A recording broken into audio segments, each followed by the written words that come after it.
Hello and welcome back to Manga Monday. Today I'm going to be talking about Sailor Moon, and I fully acknowledge that this video is going to be heavy in terms of the nostalgia influence because I grew up watching the terrible censored dub over and over again here in Canada, and it was just the TV show that defined my childhood. I was obsessed with it. I could not get enough of it. It definitely influenced my ideas surrounding romance and relationships, which we'll get into in a moment. And now as an adult, I've gone back and gotten to read the original source material, the manga, and I also have watched through the Crystal adaptation, which is much more closely related to the original work of the manga. So I'm going to be discussing that all here. I will be talking some plot points because otherwise, honestly, I don't think I can make this video very interesting if I keep it super vague, but I think it's a big enough franchise that even if you haven't actually watched it or read the manga, you know the general story, and I'm not going to go out of my way to say more details than I need to. So if you're interested, let's get started. First, let's talk the basic premise. In case you don't know, this is a story that follows a group of young teenage girls who discover that they themselves have superpowers. They group together and become the Solar Senshis, or Solar Soldiers, and so you follow them as they are fighting against the various bad guys within the story. And within the story, there is a particularly strong, heavy emphasis on romance, which if you follow my other reviews on my channel, I will say that I don't typically love romance. However, this romance between Usagi and Mamoru was what defined my childhood. I thought this was the epitome of romance and love. I wanted the fairy tale ending that they all had. I wanted everything that they had in terms of their romance. I thought it was perfect. Now looking back as an adult who is now in a mature relationship, I realize how terrifying it is, the fact that I once held up this relationship as being perfect when in fact it's super toxic. So let's talk about it starting with the original dub. So first, I originally watched the show, as I mentioned, through the DIC dub that was here in Canada, and so it was translated with heavy censorship, so there was a lot of things that were changed and switched around in order not to scar the young American and Canadian audiences. And so within the original TV show, it's drawn out with quite a bit of filler, but that also allows for more character development. One of the major changes they made in this TV show was the fact that they created a larger age gap between the two main characters, or the two in the relationship. So Usagi is still 14, which is the same as in the manga, but instead of being 16, Mamoru is instead aged up to 18. Now I've never really seen a justification for why that is, but that is definitely a central point to what makes a relationship in at least the TV show, the original one, so much more toxic, because of course you have that discrepancy of age, particularly falling underneath the age of consent. In the first TV show, their romantic relationship is more implied, while it is heavier emphasized in some of the other forms of the media. But certainly, even if you take out the sex component, there is just a power dynamic that is uneven. So you have Usagi, who is introduced as a crybaby. She is described as being immature and young, and then you have Mamoru, who was almost depicted as if he is a father figure to her. He is constantly rolling his eyes and getting frustrated and putting up with her. Especially in the TV show, you have that really, again, exasperated because they add all these extra filler episodes where they're constantly calling each other names, making fun of each other, belittling each other. Particularly, again, you see it Mamoru making fun of Usagi, and she just can't stand him. And it's meant to be that kind of cute, you know, haters to lovers type of dynamic. But even as a young kid, I do believe that I never thought it was romantic how much he made fun of her. And rewatching some of the original anime as an adult, I fully admit I could not watch every single episode. I skipped past a lot of the filler because it didn't age as well as I would like. But rewatching it as an adult, I definitely saw, again, those power dynamics, the ugliness to their relationship, and it just really ruined the romantic scenes for me. But again, as a kid, I just lapped it up. I thought it was beautiful, apparently, so go figure there. Next, let me talk about the adaptation of Crystal as well as the original manga. I'm going to group these two together just because Crystal is such a close adaptation to the original work that I don't think I have much to say that's going to differentiate between the two. I know a lot of people have mixed feelings about Crystal, largely because it is so tight and really lacks that character development, that time. It feels very rushed, but basically it matches the pacing of the manga. So I do agree that I would have loved to see the story drawn out and being a little bit more developed, but it is also very true to the work, and I do prefer the manga slash Crystal iteration of Sailor Moon because it is a stronger emphasis on what is somewhat to be a more healthy relationship between our two main characters. for whatever reason, again, the original TV show adaptation went out of their way to make their relationship a lot worse than it was originally written to be. So within the manga and Crystal, you get to see a lot more respect between the two characters. There are, at the beginning, a few times where they do make fun of each other. He does call her bunhead a few times, but again, if you actually just follow the source material, that actually doesn't happen too much, and soon enough the story progresses and they do come to respect and care for each other a lot more. Especially I like within the manga and anime for Crystal, you get to see their power dynamics don't feel as bad. Again, the age gap is smaller, but you also see a level of respect that goes both ways. So in the original Sailor Moon anime, you always saw Tuxedo Mask rushing in to save the day and protecting Usagi, who was such a crybaby. And while they have some of those initial setups, soon enough within the larger arc of Sailor Moon, you get to see Usagi as she grows and develops as a character. She matures, and I think that's really what it's meant to be, is that she grows out of being a character who is a scaredy cat, a crybaby, and she becomes so much more. And so you do see later scenes where Mamoru is really respecting her and actually acknowledging the fact that she often saves him. So I do think that it balances out a lot more and makes it a bit more appropriate. Within the manga, you do have references and suggestion that you can see that they have a sexual relationship, which again is very weird when you think about their ages and all of that.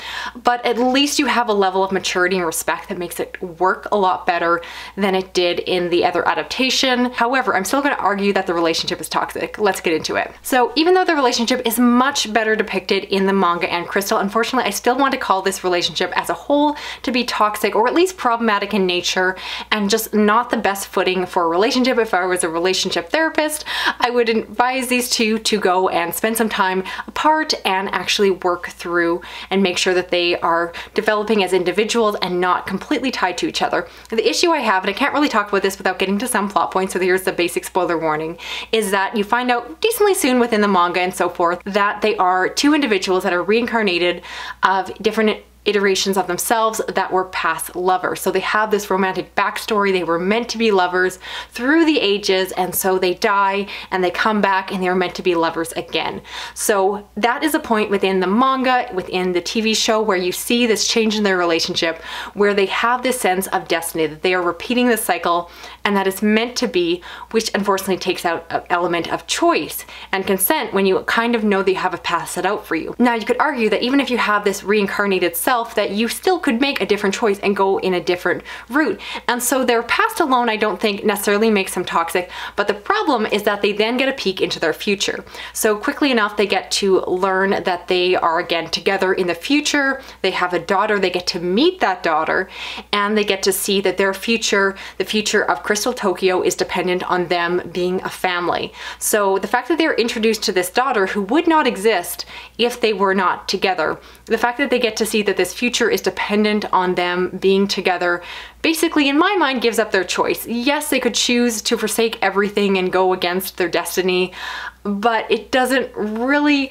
give them the same freedom that you or I would hopefully get in a normal relationship. It's just not normal. I think that's my point there, is that it is built off of this level of expectation with everyone around them, their past selves, their future selves, all expecting them to live up to a certain particular role, which makes their relationship unfortunately very complicated, very tricky, and just not the deep, emotional, intimate relationship that you want it to be. Instead, it is a lot of outside forces telling them who they should be, who they should love, and it's problematic. Now, I don't want to make this video without at least touching upon the final arc of Sailor Moon, so Sailor Stars in the original dub, and then I know that it's also becoming Sailor Moon Cosmos, which hasn't been released here in Canada at the time I'm recording this, but I want to talk about the introduction of the character Seiya.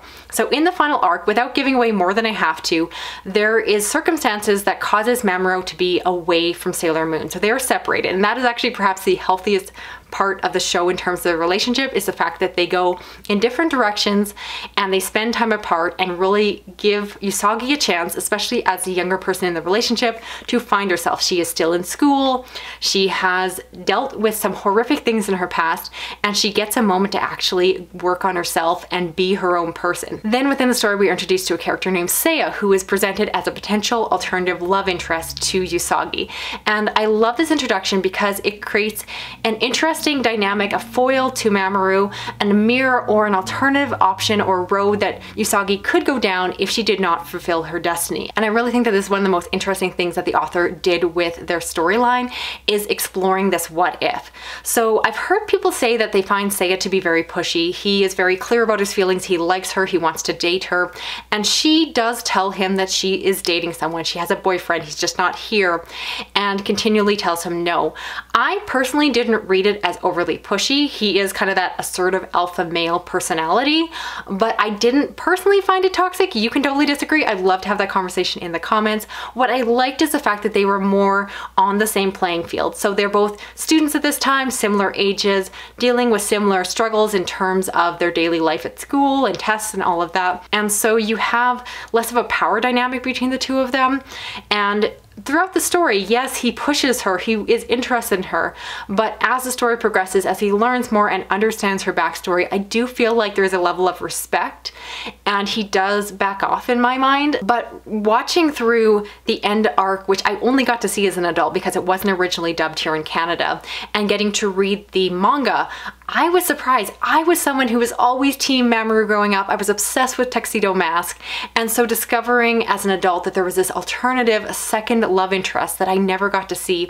At first my heart was saying, oh no, I can't possibly be attached to a different relationship coupling, but they make some really interesting arguments. When you get to see as an adult how toxic Usagi and Mamoru's relationship is set up to be, Seiya suddenly presents a really attractive alternative, and I personally like it. Not to say that I'm unhappy with the traditional pairing of Mamoru and Usagi. I like it. I fully admit I like reading about toxic relationships. If I have to read a romance, I actually prefer it to be a toxic one because I think they're more interesting.